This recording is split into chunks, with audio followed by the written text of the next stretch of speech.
नमस्कार। लंदन से मैं हूं शिवकांत। कोरोना वायरस कोविड-19 की संक्रामक महामारी की रोकथाम और बचाव के लिए चल रही विश्वव्यापी जंग की अगुवाई लाखों डॉक्टर, नर्सें और स्वास्थ्य कर्मचारी कर रहे हैं। संक्रामक रोगियों की देखभाल में लगे रहने की वजह से सबसे बड़ा जोखिम का काम उन्हीं का है। चीन के आंकड़े तो बहुत विश्वसनीय नहीं माने जाते, पर यदि यूरोप के सबसे बुरी तरह प्रभावित देशों जैसे इटली, स्पेन और फ्रांस की बात करें तो हजारों डॉक्टर, नर्सें और स्वास्थ्यकर्मी संक्रमण का शिकार हो चुके हैं और सैकड़ों की मौत हो चुकी है।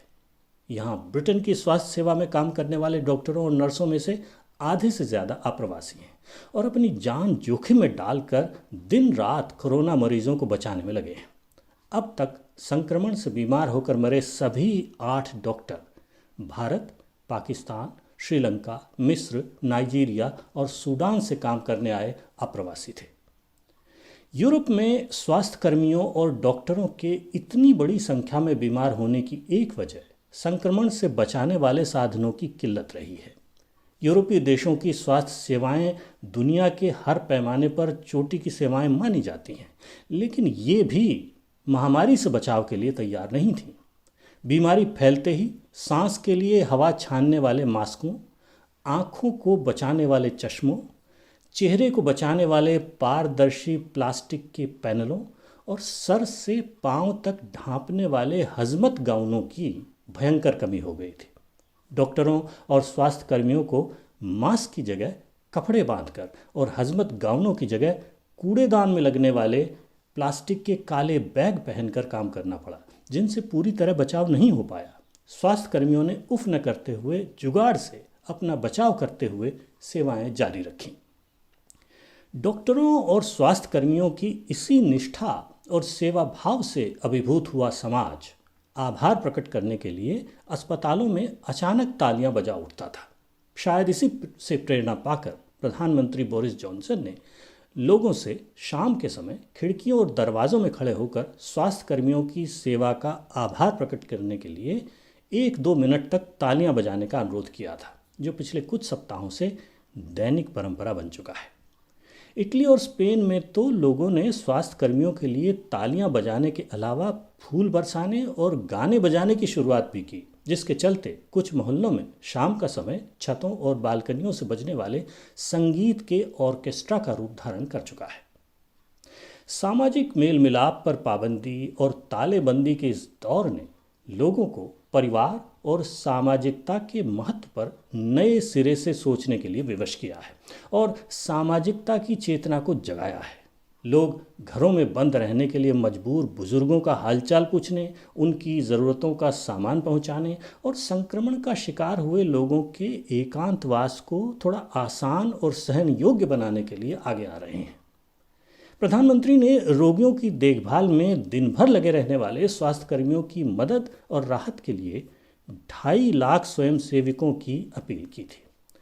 2 दिन के भीतर उससे 3 गुना लोगों ने अपनी स्वयं सेवा की पेशकश कर डाली। ये लोग स्वास्थ्य कर्मियों के लिए ज़रूरत का सामान पहुंचाने से लेकर उनके बच्चों, बुजुर्गों की देखभाल करने जैसे हर तरह के काम करते हैं, ताकि थके मांदे घर लौटने वाले स्वास्थ्य कर्मियों को कम से कम असुविधा हो।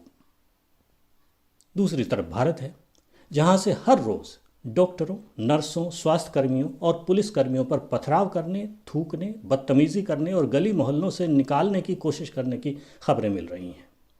भारतीय अस्पतालों में भी संक्रमण से बचाव करने वाले सामान की किल्लत है। फिर भी ये डॉक्टर, नर्सें और स्वास्थ्यकर्मी अपनी जान जोखिम में डालकर रोगियों की देखभाल कर रहे हैं और संक्रमण रोकने के लिए लोगों की जांच कर रहे हैं। उनका आभार प्रकट करने के लिए, उनकी मदद करना और उनका मनोबल बढ़ाने के लिए तालियां बजाना तो दूर, लोग मारपीट करने, गालियां देने और गली मोहल्लों से निकाल देने पर आमादा हो रहे हैं।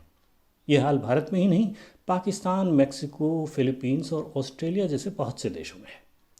वायरस के आतंक और अपने आप को संक्रमण से बचाने की चिंता में ऐसा लगता है लोग आपा खो बैठे हैं।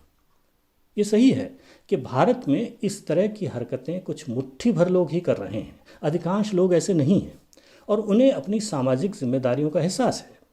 लेकिन चिंता इस बात की है कि कहीं इसके पीछे आपाधापी और स्वार्थ की वही मानसिकता तो काम नहीं कर रही जिसके दर्शन हमें ट्रैफिक में, खिड़कियों पर लगने वाली लाइनों में और यहाँ तक कि पूजा स्थलों पर भी देखने को मिल जाते हैं।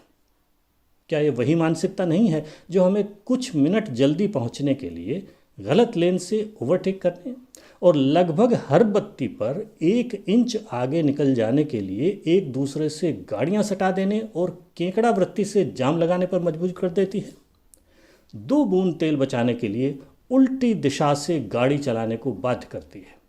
टिकट खिड़की हो या मेट्रो की लाइन हो या पूजा स्थल की लाइन, सामाजिक शिष्टाचार को तोड़ते हुए पहले अपना उल्लू सीधा करने को विवश कर देती है, मानो ईश्वर ने अपने यहाँ कोई पहले आओ पहले पाओ की लॉटरी लगा रखी है।